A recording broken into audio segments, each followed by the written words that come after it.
Hello friends, I'm Aaron and welcome to Boardscape, where I want to help you know which games you should buy, back, and play.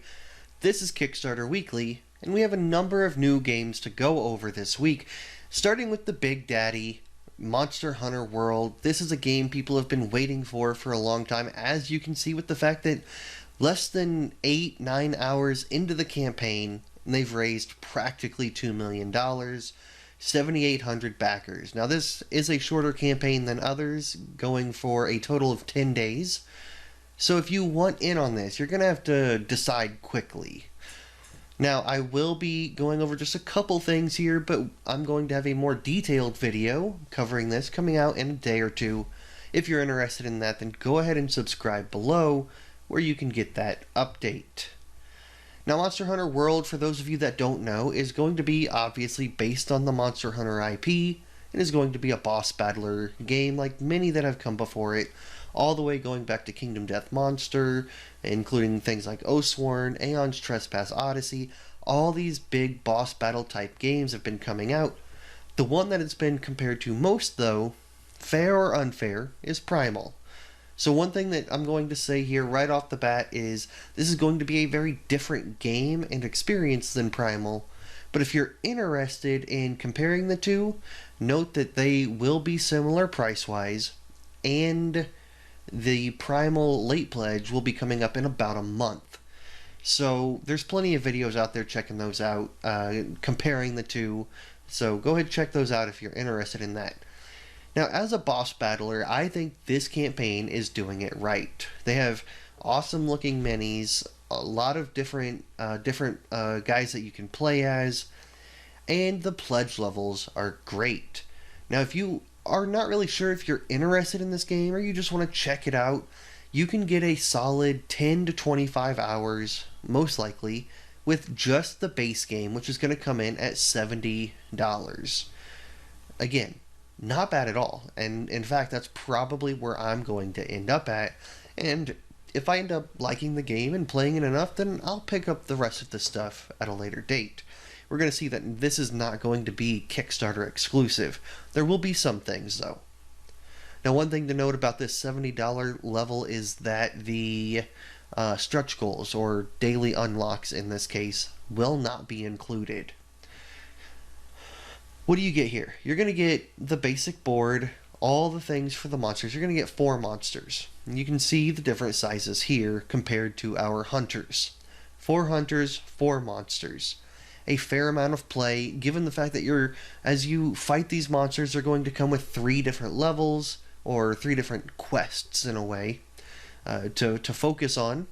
So you can up their difficulty in that progression, as well as you're going to want to farm them to get different materials to make different weapons.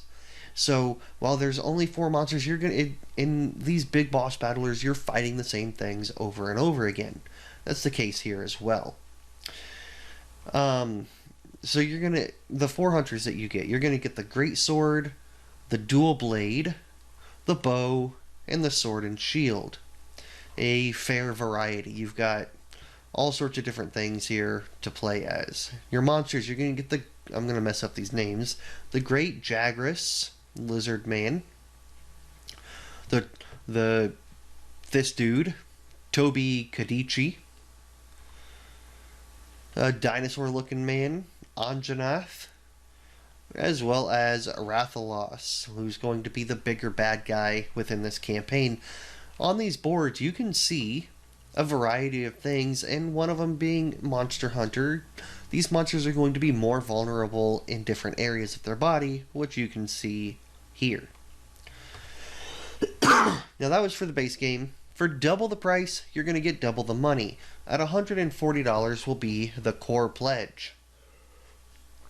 This core pledge is going to double the hunters and the monsters that you get, because it's going to be adding this Wildspire Waste, this whole new area into this game. And as you can see here, 4 monsters, 4 heroes. It's also going to add a new board, given more of the Wildspire Waste landscape as well. And you can see this ancient forest. In the Monster Hunter world, these areas are broken down into different areas. different terrain types. And that's what they're doing. They're mimicking that with these expansions. So, that's for $140. I mean, this is a cool looking guy, the Bareth. I've not really played the Monster Hunter games before, so I can't really compare them. But you get these monsters. The Diablos is the big one here. And you will also get a Kickstarter exclusive Kulu Yaku. So you're going to get this extra 5th monster. If you know you're going to end up picking this stuff up anyways, then you might as well go in for this core pledge to get that. And the core pledge and the all-in pledge both have the unlocks as well. The all-in pledge is going to come in at $289, give you everything we've already looked at, as well as some gigantic people and a variety of new hunters. So they're going to have the Hunter's Arsenal that's going to have 6 different hunters in it that you can come and take a look at. And then there are going to be the Elder Dragons that you can fight, these expansions. This guy is set to be at 120 millimeter base. This one is 120 millimeter base. 2 huge guys, 120 millimeter base, Teostra, and he's also a Kickstarter exclusive. So be sure to grab that if you want it. And then if you want them separate, then you can pick them up. But that's going to be the basics of Monster Hunter World. If you're interested, again, subscribe to check out that next video. That will come up in a day or two. Let me know if you're interested in this. I like that $70 pledge. Next up is It's a Wonderful Kingdom. And this is going to be in that same universe as It's a Wonderful World. So, it's by the same designer and doing great already, of course. People knew it would. And that's probably because it's not really that expensive. Just to look here, for $37 you'll get the base game, or if you want the Kickstarter exclusive Legends pledge, it'll be about $60. So nothing out of the ordinary. Now, I've not played It's a Wonderful World, so I can't really compare the two, but I do know that it is a very... It's all about these cubes, right? And we'll see that here, down here. Just scrolling past all this crap. So you'll see all the different colored cubes, and you're mixing and matching and trying to get the right things. This is going to be adding a little bit extra with these duchy cards, treasure cards, calamities. And these calamities, you're going to end up having different ones, bad things that are happening, negative victory points, right? And it's all about resource generation, getting the right cubes at the right time. There's a player board that's going to give us a little more interactivity. This is a 1 and 2 player experience. Now, this is also going to come with some modules, the quest, the advisor, the menace, that will shake up the game in the way that it's played. So, if you like It's a Wonderful World, then you're going to like this, especially if you like it at 2 player. And, yeah, let me know if you've played that and if this looks interesting to you or not. And look at this. This is a plant cell. You're going to have the plant that's growing. The higher it grows, the more points and special things that you get. Everything about this game is science-y and a wonderful way to teach others about science, about the cellular life. Now, it's not the first time that they've done this. They had another game, I think it's Cytosis, that did a very similar thing. And these are what I love about board games. The fact that these are ways to teach kids. I can see this being used in a classroom. I can see this being used in after-school activities. A fun way to learn even just the basics of what things do. In this game, you're trying to build up the cell wall while building the best plant. That's great. You're learning. I mean, look at these. You've got cytoplasm and mitochondria. You've got the nucleus. You've got the stomata. You've got the chloroplast. You've got everything right here. What better way to teach than from this? I am getting this game just because of that. Because I interact with enough youth that I can even see as a teaching assistant. I can see myself taking this into the classroom, pulling a few students over, and within a couple games, them having a basic understanding of the cellular life. That's great. And it's not even that expensive, right? So $40 for retail, 70 for the upgraded components. I'm just going the collector's edition here. You can see you get some upgraded components and whatnot. I'm going for the basic $40 edition. Actually, I might see about getting Cytosis as well because I've been interested in it but never picked it up. So if you can see all the different phases and all the different things you're doing. Look at this protein storage, the vacuole. I'm amazed by this game and the fact that they are willing to do this kind of thing. And for a lot of people, this might not be mind blowing, but do you know how hard it is to get kids to wrap their mind around what a vacuole is compared to a nucleus? To know the difference between cytoplasm and photosynthesis? Just, man, any way to teach these kids is going to be helpful, and I see this being a primary way. Board games. It's what I love. Next, we have a game by the name of... Oh, not a game at all, actually. It's Gametoppers 3.0. Now, this is just a quick plug. I'm not sponsored by Gametoppers. I'd love to have one, but I have nowhere near the money necessary. But if you don't really want a board game table, then Gametoppers is going to be the way to go, because these are literally tops for your table. They'll come in multiple pieces that slide and lock together that you just put right on top of your table. The Watson would fit mine at 38 by 60. That'd be about an inch over on both sides of my table. Perfect. And it just gives you this wonderful play area. They've got all sorts of add-ons, different sizes that you can buy, different mats. Let's scroll down here to the mats. Or you can see here, cup holders, just places to put everything. They're going to have table legs now so that you can actually make it its own table. But look at these. They've got all these different maps, or mats, just covering the gamut, right? Let me know if you or anybody you know has a game topper, and if it's as good as it seems like it would be.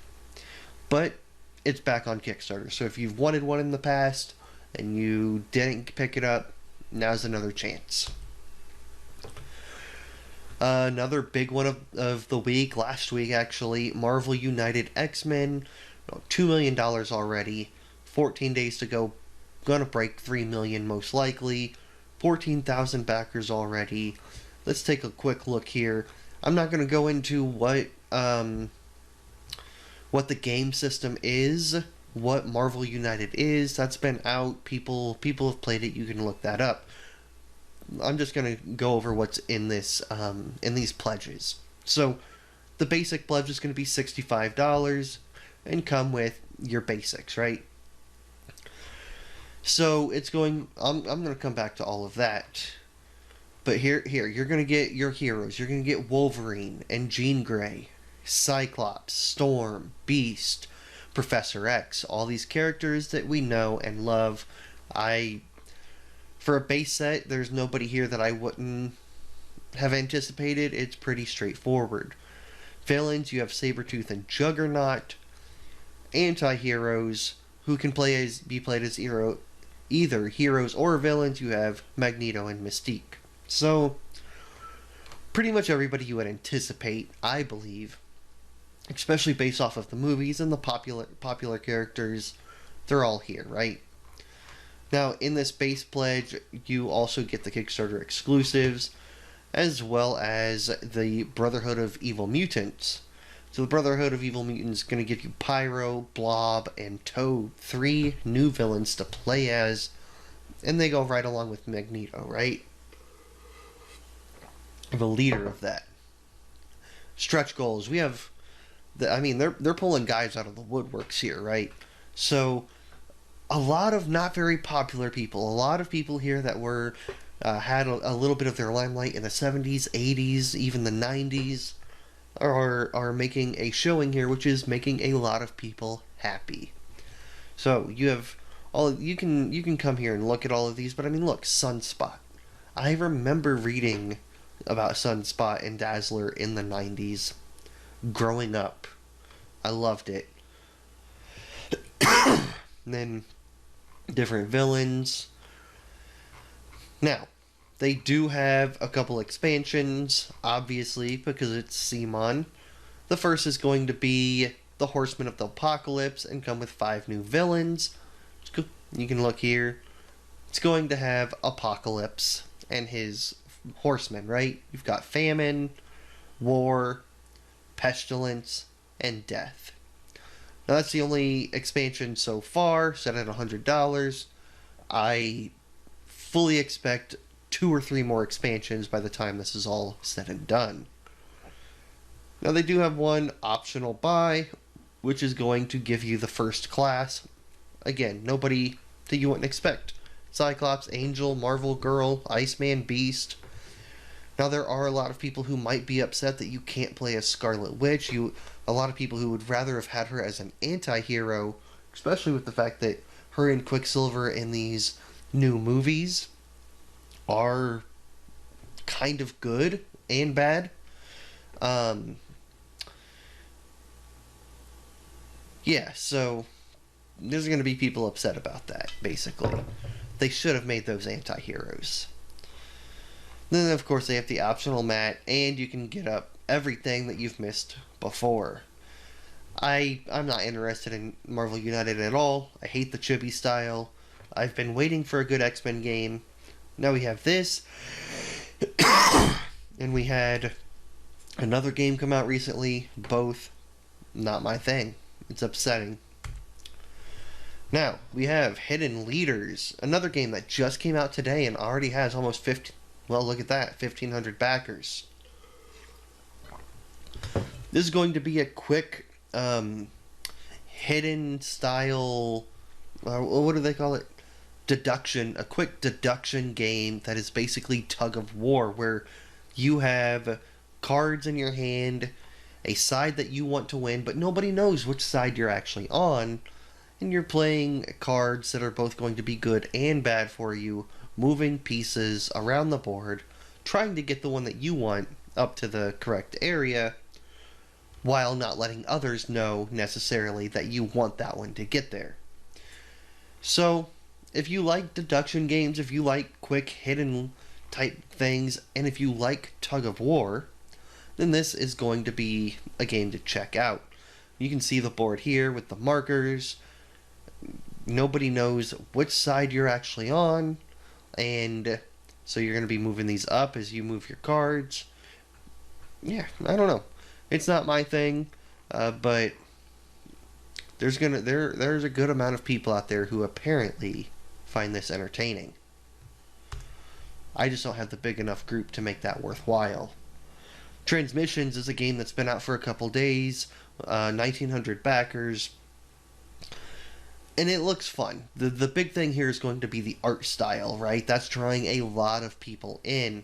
Just look at this board. It looks like what you would, an old school Ratchet and Clank, Little Big Planet. Maybe not Little Big Planet, but it looks like an old school type of game, and people are digging it. And it's cute too, right? You've got your little broken down robots and these little minis. This nice little fun area. Yeah, you're going to be connecting things, collecting items, just doing a variety of things. And by that I mean I didn't actually look at this campaign and probably should have. So, let's find out what we're going to do. We're going to play a card to move a robot. Bloop bloop, moved. You're going to use unique items, or ideas. Use unique ideas for robots on your turn. So you're going to be playing these little things, I guess. Collect sets of items, or take a chance in the forest, and it looks like you're going to flip over cards. You're going to puzzle with pipes for points, or find secret birds and butterflies. Sounds like your robot's going to be busy. Now, obviously, they have rules, and if you want to check it out, you can go ahead and do so. Again, not that expensive. $40 for the standees, $54 come with the robots. So, $14 you get the minis. Totally worth it. Yeah. Let me know what you think about transmissions in the comments below. Connecting Flights is another game that people are. It's gonna cross 1,000 in probably by the end of the night. This is going to be more of a mid-weight management game where you are trying to connect flights while meeting a um, variety of different criteria. So you're going to have to make sure that the flights match, that the areas that need to go work, that just across the board it works. And it's going to be, look, so you're flying from area to area, making sure that you're connecting flights, right? So if you're looking for a good airplane game, this might be the one for you.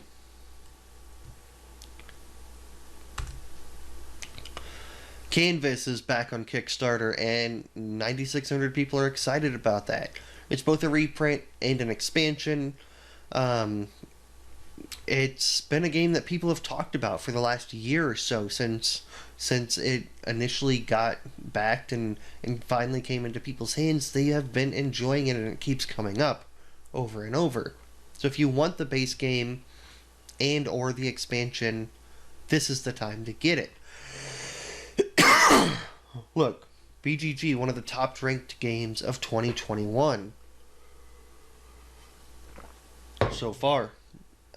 I don't know what it is about this game. You're basically just matching things up while making pictures, but again, people are loving it. So if you want to make cool pictures while matching little tile sets together on your cards, this might be the game for you. And again, not expensive. $25 for Reflections, $35 for Reflections Deluxe, $35 for Canvas Deluxe, $60 for both. So if it's a game that you know you want, get it. Scrap Racer is a Queen game that is basically a race. You're going to have the small board, you're running around. If you're looking for a game that can be played with younger kids, then this might be it. Not a ton to it. You're playing some cards, rolling some dice, and seeing who can finish first. I believe this is the last one of the day. Auroboros. Now, this is not a game, but rather a 5e, a Dungeons & Dragons 5th edition campaign setting. And why am I mentioning this? Because day one, a 5e campaign setting is going to reach $500,000. That doesn't happen all that often. I mean, 3,900 backers, day one, 30 days to go. The thing is, this is by Warchief Gaming. Warchief Gaming is headed by Chris Metzen, who used to be in charge of World of Warcraft. So he knows about world building. This is actually going to be his world that he used to play with his friends back in the day, that he created, that they have now, his team have now created this source book out of. And so people have been waiting to see what Warchief Gaming would put out, what they would put out first. A lot of people expect them to do, back in the day, expected them to focus on PC stuff, video games, but instead they went this route, and their first thing is this world book, and it looks pretty good. I mean, I'm not gonna lie, overall it seems a little bland compared to a lot of things out there, but people are digging it. You're gonna have 5 new races, a couple subclasses that you can come look at, all about these trade cities. So you're going to have 10 trade cities, each being completely different than the others, and that's going to be the crux of this. Now, the Mark of the Serpent is um, the big thing about this campaign, I believe. The fact that this Mark of the Serpent is going to give you immense power, but sort of eat at your soul throughout the game. So it's going to be this tug and pull between what you can do and what you can't do, what your DM will allow, while at the same time your character slowly just getting worse and worse and worse as you get this huge influx of power, and then over time that power dissipates and your body crumbles. So it's risky. You can 25 for the digital bundle. If you want the hardcore source book, then it's going to cost you 50. Now it does say Player's Guide is digital here. You can pick that up as a soft cover for $10 as well. And then, of course, they have all the different levels that these kind of things always have. But yeah, if you play D&D, if you love Chris Metzen and World of Warcraft, then you might want to check out Auroboros. So thank you for joining me today, and let me know what you are most interested in, or if you are backing any of these, and which ones you're on the fence on. I'm probably getting this $70 Monster Hunter. I'm getting Cellulose. And I'm on the fence on Auroboros. Primarily because I just don't have a group to play with anymore. So, not sure. I'm not sure if it's really worth it at this time. Let me know what you guys think. What are you waiting on? What are you excited for here? And what are you backing this week? So, as always, game on.